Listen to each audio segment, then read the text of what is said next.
आज सेंसेक्स इतने पॉइंट्स ऊपर चला गया या निफ्टी इतने पॉइंट्स नीचे हो गया। तो ये निफ्टी एंड सेंसेक्स है क्या चीज़, क्यों इसे न्यूज़ में दिखाया जाता है, कैसे ये कैलकुलेट होती है, इस टॉपिक को पूरा डिटेल में समझेंगे विद एग्जांपल्स। तो वीडियो को शुरू से लेकर लास्ट तक ज़रूर देखिएगा ताकि कोई भी इंफॉर्मेशन मिस ना हो। सो निफ्टी या सेंसेक्स को समझने से पहले हमें इंडियन स्टॉक एक्सचेंज को समझना पड़ेगा। स्टॉक एक्सचेंज बेसिकली प्लेस होती है जहाँ पे शेयर्स की बाइंग एंड सेलिंग होती है, जिसे हम स्टॉक मार्केट बोलते हैं। और इंडिया में ये दो सबसे बड़े एंड पॉपुलर स्टॉक एक्सचेंजेस हैं, BSE Bombay stock exchange and NSE national stock exchange. BSE establish हुआ था 1875 में एंड ये एशिया का सबसे पुराना स्टॉक एक्सचेंज है। करंटली BSE दुनिया का 12th लार्जेस्ट स्टॉक एक्सचेंज है। BSE लोकेटेड है दलाल स्ट्रीट, मुंबई, महाराष्ट्र में एंड इसमें 5500 से ज़्यादा कंपनीज लिस्टेड हैं। वहीं नेशनल स्टॉक एक्सचेंज एस्टैब्लिश हुआ था 1992 में। करंटली NSE दुनिया का 10th लार्जेस्ट स्टॉक एक्सचेंज है। ये इंडिया का सबसे पहला स्टॉक एक्सचेंज था जिसमें modern fully automatic screen based electronic trading system provide किया गया था ट्रेडिंग फैसिलिटीज़ को ईजी करने के लिए। NSE का हेड ऑफिस भी मुंबई, महाराष्ट्र में ही लोकेटेड है। अब निफ्टी एंड सेंसेक्स है क्या? ये है इंडेक्सेस। कंट्री की इकोनॉमिक डेवलपमेंट पता करने के लिए एक क्राइटेरिया होता है कंपनी के शेयर्स की फाइनेंशियल परफॉर्मेंस। लेकिन स्टॉक मार्केट्स में तो हज़ारों कंपनीज लिस्टेड हैं, तो अगर हमें मार्केट की परफॉर्मेंस को जानना है तो एक समय पे हर एक कंपनी के स्टॉक को ट्रैक करना मुश्किल है ना। तो इसलिए एक सैंपल लिया जाता है कंपनीज का जो पूरे मार्केट को रिप्रेजेंट करता है और इस स्मॉल सैंपल को कहते हैं इंडेक्स। तो BSE का जो इंडेक्स है उसे कहते हैं हम सेंसेक्स एंड NSE का जो इंडेक्स है उसे कहते हैं निफ्टी। सेंसेक्स को BSE 30 भी कहा जाता है क्योंकि इसमें इन 5500 कंपनीज में से टॉप 30 कंपनीज को सिलेक्ट किया जाता है उनकी मार्केट कैपिटलाइजेशन के बेस पे। कंपनीज जैसे Infosys, ITC, hero etcetera. For example मान लो एक मार्केट में सिर्फ दो कंपनीज हैं, X and Y। X company के टोटल 250 शेयर्स हैं जिसमें से 200 शेयर्स अवेलेबल हैं जनरल पब्लिक के लिए एंड 50 शेयर्स हैं कंपनी की मैनेजमेंट के पास।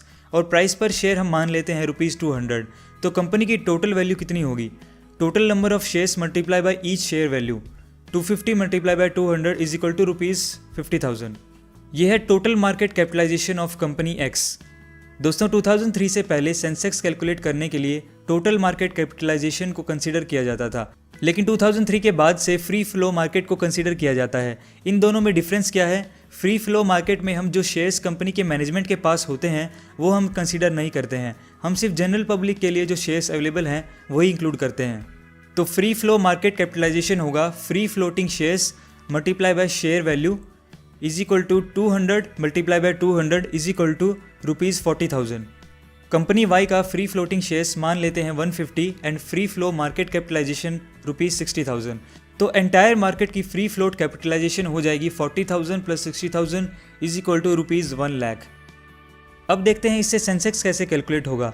तो इसको कैलकुलेट करने के लिए हमें बेस इंडेक्स लेना पड़ता है। तो सिर्फ एग्जांपल के लिए मान लेते हैं इस मार्केट में हम पिछले 10 साल से सेंसेक्स कैलकुलेट कर रहे हैं और जब फर्स्ट टाइम इंडेक्स कैलकुलेट किया गया था तब मार्केट वैल्यू थी ₹10,000। अब हमें इस 10,000 को 100 सेंसेक्स पॉइंट के बराबर मान लेना है, इसी को हम बेस इंडेक्स बोलते हैं। जब पहली बार BSE ने इंडेक्स स्टार्ट किया था तब बेस था 100। ये बेस कैलकुलेशन को ईजी करने के लिए रखा गया था।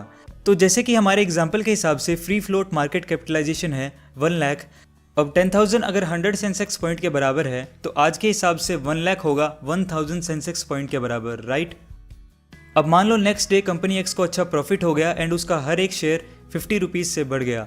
तो फ्री फ्लो मार्केट कैपिटलाइजेशन होगा 250 multiply by 200 is equal to 50,000 plus 60,000 is equal to 1,10,000। और इस हिसाब से सेंसेक्स इंक्रीज हो जाएगा 100 पॉइंट्स से और हो जाएगा 1100 पॉइंट्स। तो दोस्तों ये तो एग्जाम्पल था। सो ऐसे ही कैलकुलेट होता है free flow market capitalisation and Sensex, जिसके बेसिस पे उन 30 कंपनीज को सेंसेक्स में इंक्लूड किया जाता है एंड ये companies time to time change होती रहती हैं एंड ये 30 कंपनीज अलग अलग सेक्टर्स की होती हैं।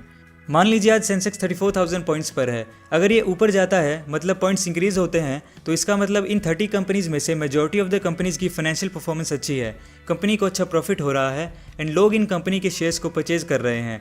अल्टीमेटली डिमांड इंक्रीज हो रही है, इसको हम बुल मार्केट भी बोलते हैं।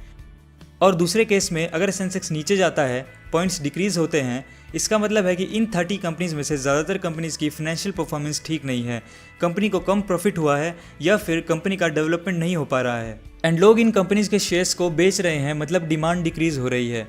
इसको हम बियर मार्केट भी बोलते हैं।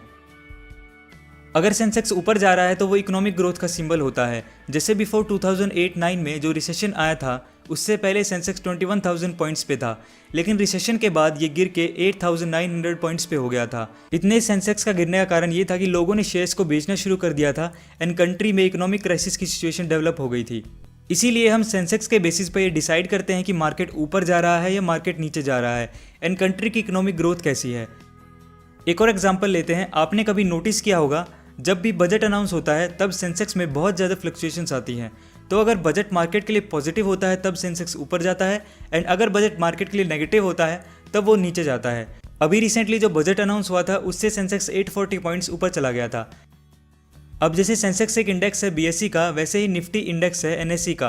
बट डिफरेंस क्या है, बीएसई में टॉप 30 कंपनीज का एवरेज लिया जाता है, लेकिन निफ्टी में टॉप 50 कंपनीज का एवरेज लिया जाता है कंपनीज की मार्केट कैपिटलाइजेशन के बेसिस पे। निफ्टी को कैलकुलेट करते वक्त बेस ईयर लिया जाता है 1995 और जो बेस वैल्यू है वो है 1000 पॉइंट्स। तो क्वेश्चन ये है कि क्या सेम कंपनीज जो बीएसई में लिस्टेड हैं वो सेम कंपनीज एनएसई में भी लिस्टेड हो सकती हैं।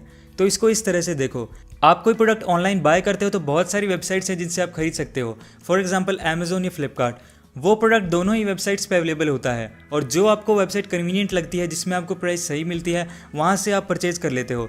वैसे ही एक कंपनी एक से ज़्यादा स्टॉक एक्सचेंज में लिस्ट हो सकती है एंड मे बी एक कंपनी का स्टॉक का प्राइस बीएसई एंड एनएसई में डिफरेंट हो, क्योंकि ये टोटली डिपेंड करता है number of buyers and number of sellers पे। जैसे इंडिया में स्टॉक एक्सचेंजेस हैं, उनके इंडेक्सेस हैं, इसी तरह से इंटरनेशनल मार्केट में भी जो बड़े बड़े स्टॉक एक्सचेंजेस हैं, फॉर एग्जांपल यूएस में New York stock exchange and Japan में जापान एक्सचेंज ग्रुप, तो इन कंट्रीज़ में भी अपने अपने स्टॉक एक्सचेंजेस हैं एंड हर स्टॉक एक्सचेंज का अपना अपना इंडेक्स है। तो आज की वीडियो में हमने देखा कि स्टॉक एक्सचेंज क्या होता है, जहाँ शेयर्स की बाइंग एंड सेलिंग होती है। दो सबसे बड़े स्टॉक एक्सचेंज हैं इंडिया में, बीएसई एंड एनएसई। इन सब के इंडेक्स भी होते हैं जो हम कैलकुलेट करते हैं उनकी मार्केट कैपिटलाइजेशन के बेस पे। बीएसई का इंडेक्स है सेंसेक्स जिसमें 30 कंपनीज लिस्टेड हैं एंड एनएसई का इंडेक्स है निफ्टी जिसमें 50 कंपनीज लिस्टेड हैं। और इंडेक्स कंपनीज एंड कंट्रीज की इकोनॉमिक ग्रोथ को शो करते हैं। तो अब आप नेक्स्ट टाइम कहीं पे भी निफ्टी एंड सेंसेक्स पॉइंट्स को देखोगे तो आपको समझ आ जाएगा कि एक्चुअली में उन पॉइंट्स का मतलब है क्या।